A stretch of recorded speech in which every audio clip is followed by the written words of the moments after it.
On ne pourra pas aborder toutes les hypothèses et toutes les théories qui existent.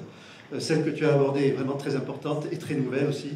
Ces notions d'oscillation ont un impact et une implication très directe avec ce qui va être dit cet après-midi en particulier en termes de l'utilisation du rythme à l'intérieur de l'utilisation de la musique, l'importance qu'occupe le rythme dans tout ça. Moi, je vais aborder la chose de façon donc complémentaire sur deux points.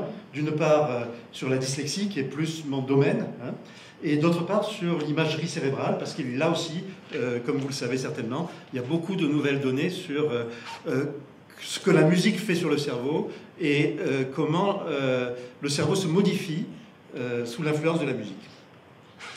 Alors, j'ai trois idées rapidement à faire passer. D'une part, qu'au point de vue de la dyslexie, on est en train de changer de façon assez radicale notre compréhension de pourquoi un enfant est dyslexique, pourquoi il n'arrive pas à apprendre à lire. On passe d'un problème phonologique, c'est-à-dire que ce soit les sons, vers de nouvelles alternatives, dont une que je vais vous détailler un peu plus. Du côté musical, du côté de l'effet de la musique sur le cerveau, il y a une donnée qui est de plus en plus importante, qui a été prouvée largement ces dernières années par l'imagerie cérébrale, c'est que le cerveau du musicien est mieux connecté. Vous allez voir que ça peut être une analogie avec cette notion d'oscillation. Connectivité, oscillation, ça va certainement ensemble. Alors, les études d'imagerie chez le musicien nous montrent ça, et on va comprendre comment agit chez l'enfant en particulier, grâce à la plasticité cérébrale, la musique sur ces connexions entre différentes parties du cerveau.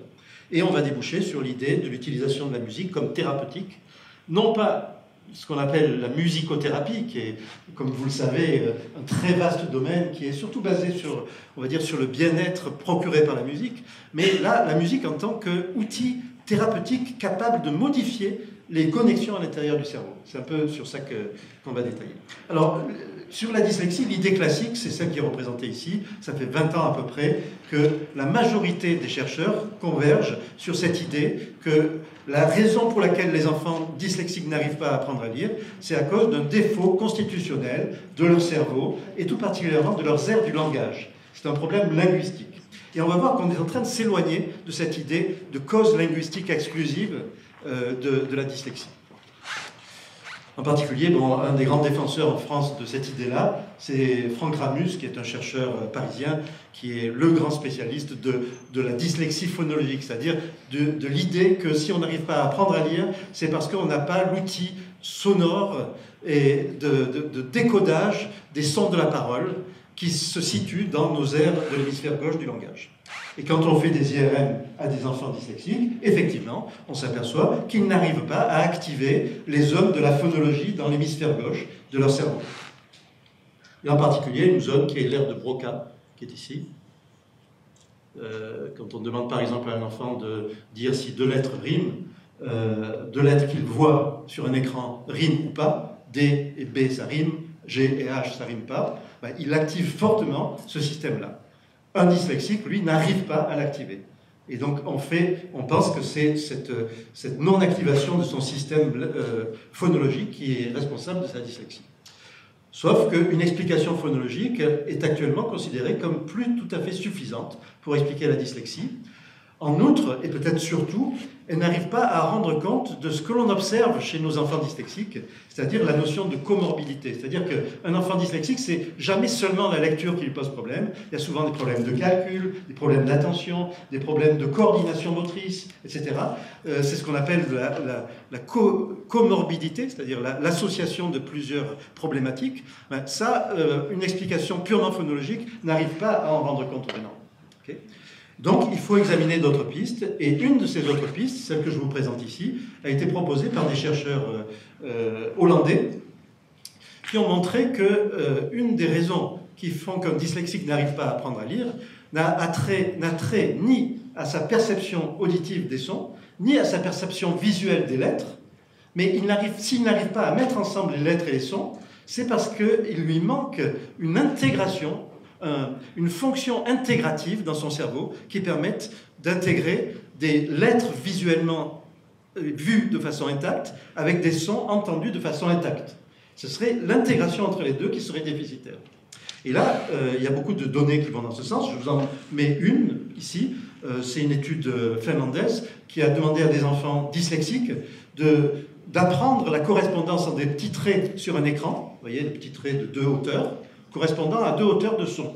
Alors, c'est ni des lettres, ni des phonèmes, c'est des traits qui représentent comme des notes, mais seulement très simplifiées, et une petite mélodie, et ils apprennent à faire le lien entre tout ça.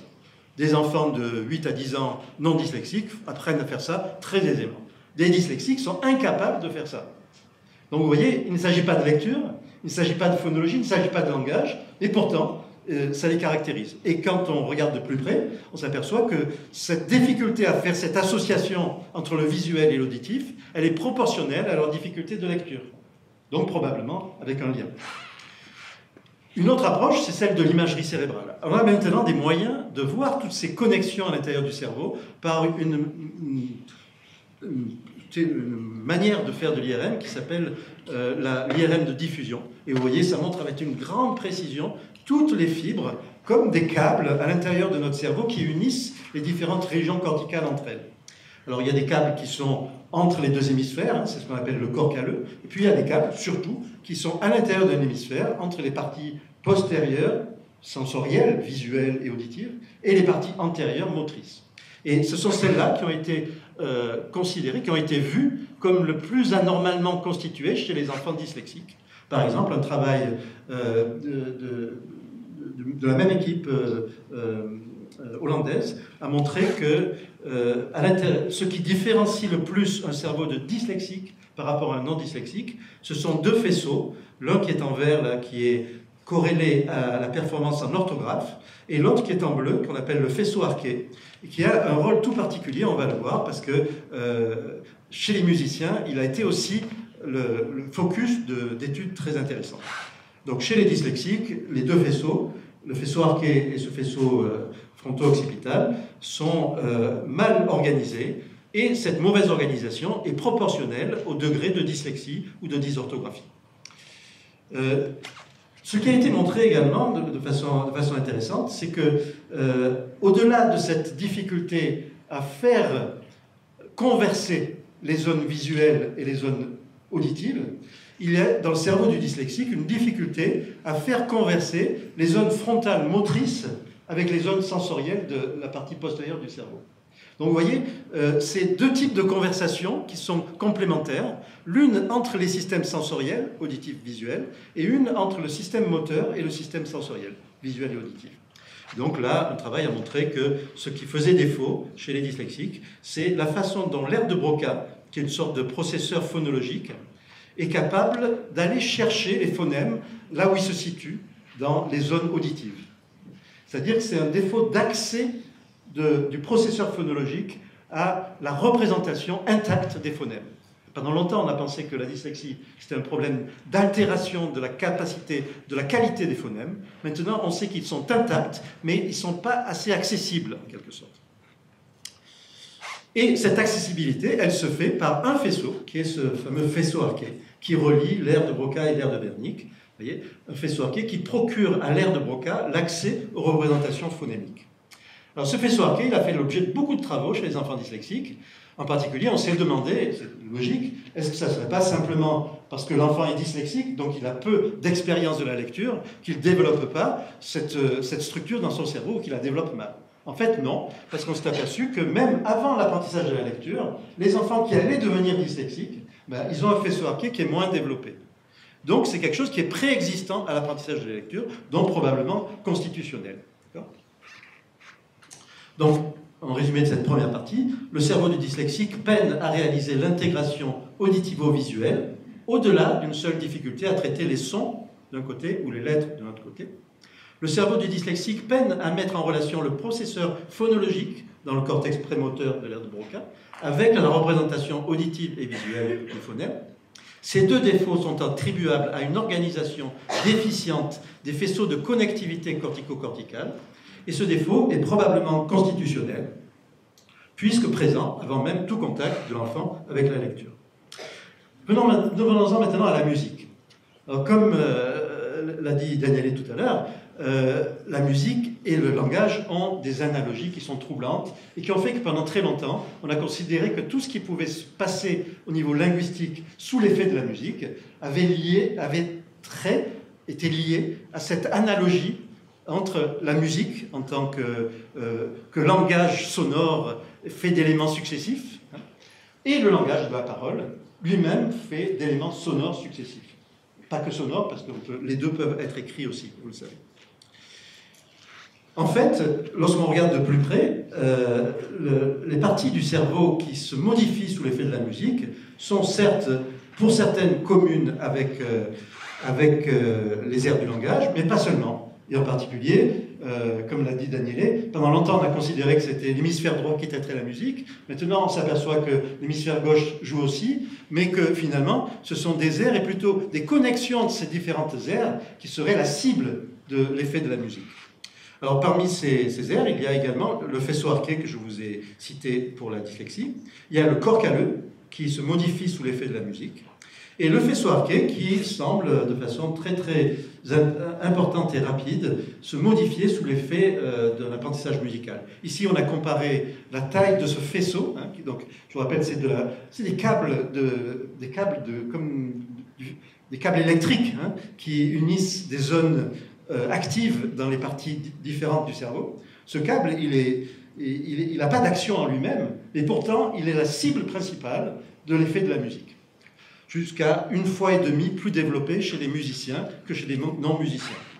Et également, si on prend des enfants avant et après l'apprentissage d'un instrument de musique, ici, à gauche, un temps T0, et à droite, 2 ans après, en bas, chez un enfant qui a fait de la musique pendant ces 2 ans, et en haut, chez un enfant qui n'a pas fait d'apprentissage pendant ces mêmes 2 ans, on s'aperçoit que le faisceau arqué s'est développé de façon massive dans cet espace de 2 ans d'apprentissage musical. Qui plus est, au-delà de ces connexions entre le visuel, l'auditif et le moteur, on a pu montrer que le musicien a réorganisé l'ensemble de cette connectivité intracérébrale, en particulier probablement sous l'effet du lien répété qu'ont les musiciens professionnels et amateurs, pour peu qu'ils sachent lire la musique, entre la lecture musicale, l'audition de la musique et la pratique de l'instrument. Et vous voyez, à gauche des musiciens et à droite des non-musiciens, quand on mesure par des techniques que je ne vous détaillerai pas l'ensemble de la connectivité à l'intérieur de leur cerveau, on voit à l'œil nu que c'est très différent entre les deux. Un élément qui a montré de façon très claire que ce qui va faire changer le cerveau dans la musique, par la musique, ce n'est pas tellement écouter de la musique, ce n'est pas l'imbibition sonore qui compte, mais bel et bien le fait d'être actif vis-à-vis de la musique, et donc d'avoir une activité motrice contemporaine de ce que l'on entend. Okay. Par exemple, ici, un travail très élégant qui a comparé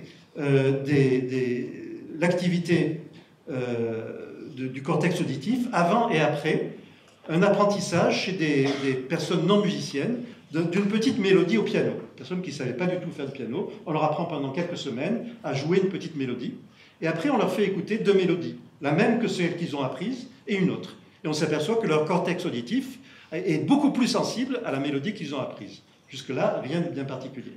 Sauf que, c'est ça toute la pertinence de ce travail, ils ont comparé ce groupe-là, de personnes naïves, non musiciennes, qui ont appris à jouer une petite mélodie, à un ensemble de personnes comparables qui avaient assisté à toutes les séances sans jouer eux-mêmes. Donc ils avaient vu la même chose, entendu la même chose, mais la seule différence, c'est qu'ils n'avaient pas joué. Eh bien, leur cortex auditif, à ces derniers, ne s'est pas du tout modifié entre avant et après les séances. C'est-à-dire que ce qui est pertinent dans la modification de leur perception de la musique, ça a été le fait d'avoir eu une action motrice contemporaine de ce qu'ils entendaient, de ce qu'ils voyaient.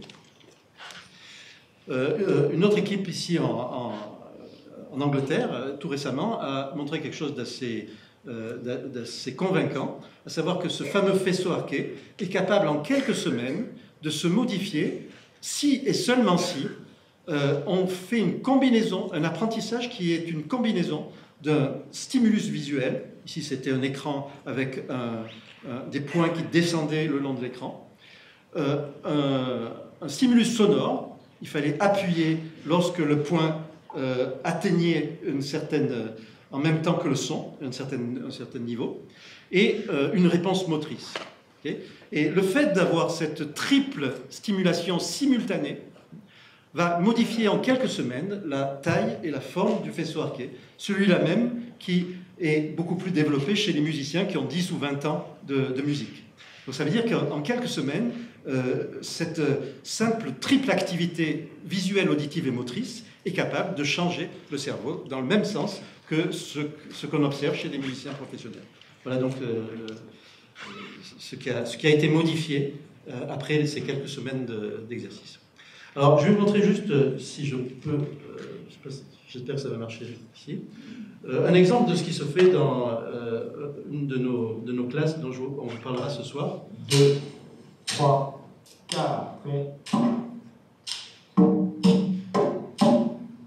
et qui est une de la base de ce que l'on propose de faire dans le programme Mélodis.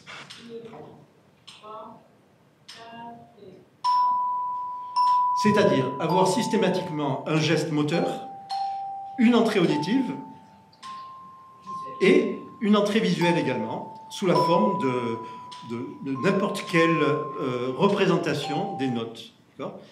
Ici, le prof de musique de l'école Sacré-Cœur avec laquelle on travaille a choisi de mettre des notes classiques d'une portée normale, mais on pourrait tout aussi bien mettre des petits traits ou mettre d'autres symboles, mais il faut qu'ils soient visuels. Il faut qu'il y ait une entrée visuelle pour que ça fonctionne.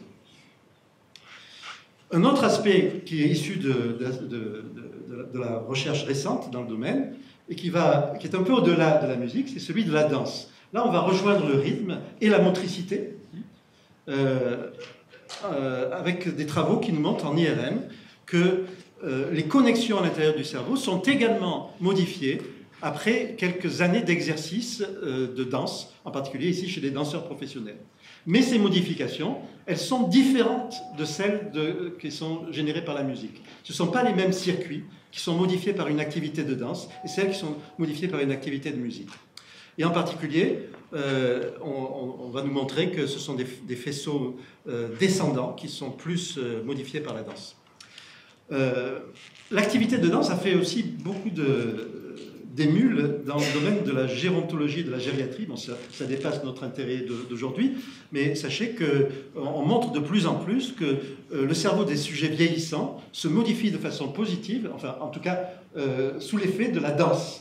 Et que l'aspect rythmique et l'aspect moteur de cette association entre mouvement et musique est capital. Ici, on nous montre un travail qui a comparé les modifications cérébrales, en fait, qui a montré une moindre dégradation de l'épaisseur cérébrale au cours de l'âge chez des personnes âgées à qui on faisait faire une activité physique en rythme musical, par rapport à des personnes à qui on faisait faire seulement l'activité physique. Et là, on a peut-être une piste par rapport à une grande question qu'abordera tout à l'heure notre ami Jonathan Bolduc, c'est celle de l'opposition dans les écoles entre l'activité de gymnastique, par exemple, et d'éducation physique, et l'activité musicale. Il semble que les deux soient efficaces sur beaucoup de choses, et en particulier sur les aspects cognitifs et les apprentissages, mais que la musique associée à l'activité physique ait plus d'effet sur le cerveau que l'activité physique seule. Et donc, le message, c'est que finalement, faire de la danse, ça pourrait être un bon compromis par rapport à ces deux types d'activités, qui permettrait de ne pas éliminer la musique au profit de l'éducation physique, mais de ne pas éliminer non plus l'exercice physique au profit de la musique. Et finalement, il y a beaucoup de travaux qui vont dans ce sens-là. C'est juste un article qui parlait de la neuroscience de la danse. Je vous cite ici un article qui a montré l'effet sur ce qu'a dit Daniele tout à l'heure, tout particulier sur la cognition sociale d'activités de danse et de certaines activités de danse. En particulier, c'est valable pour la capoeira, mais ce n'est pas valable pour une danse isolée. Je pense qu'il faisait là de la breakdance. Voilà. Donc, on va mesurer à la suite de plusieurs séances d'apprentissage de la capoeira et de la breakdance les capacités d'empathie des enfants et des sujets. Et on s'aperçoit que la capoeira, qui nécessite une interaction dans les mouvements de danse entre les individus, est beaucoup plus efficace sur la cognition sociale, sur les capacités d'empathie, qu'une danse faite isolément comme la breakdance. Et donc, on a montré qu'au niveau du cerveau, ça correspondait à l'activité de certaines zones qu'on appelle la zone de mentalisation et du système miroir. Et donc, en résumé, chez le musicien, les faisceaux de substances blanches connectant les zones sensorielles et motrices sont jusqu'à 1,5 fois plus développés que sur un cerveau standard.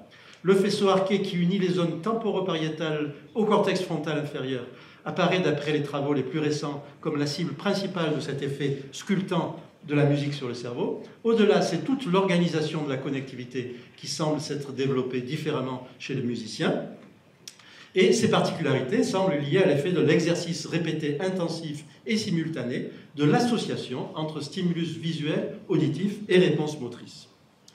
La pratique de la danse, en particulier la pratique de groupe, ou même interindividuelle, à deux, c'est suffisant, aurait des effets positifs sur les fonctions cognitives, en utilisant des circuits impliqués dans la mentalisation et le système des neurones miroirs. Alors je vais juste vous montrer pour terminer, ça c'est le système des phonones. Un des types d'exercices qui ont été proposés, que nous faisons dans notre classe expérimentale au Sacré-Cœur, il s'agit d'avoir un leader et un follower. Deux enfants sont face à face, l'un recule, l'autre avance. Ils se tiennent par la main, ils se touchent par les mains. Celui qui recule est le leader, et celui qui avance doit le suivre. Okay. Tout ça en rythme. Et tout laisse à penser que ce type d'exercice serait ce qu'il y a de plus efficace pour entraîner des modifications au niveau des connexions à l'intérieur du cerveau, qui auraient trait à la fois à l'aspect moteur et à l'aspect sensoriel, en l'occurrence la musique. Donc les deux messages que je voulais essayer de faire passer, et qui vont être applicables, on va le voir, dans les exercices qu'on verra cet après-midi, c'est d'une part toujours associer du visuel avec l'auditif. Ça, c'est vraiment la base le principe de base de la méthode Mélodis.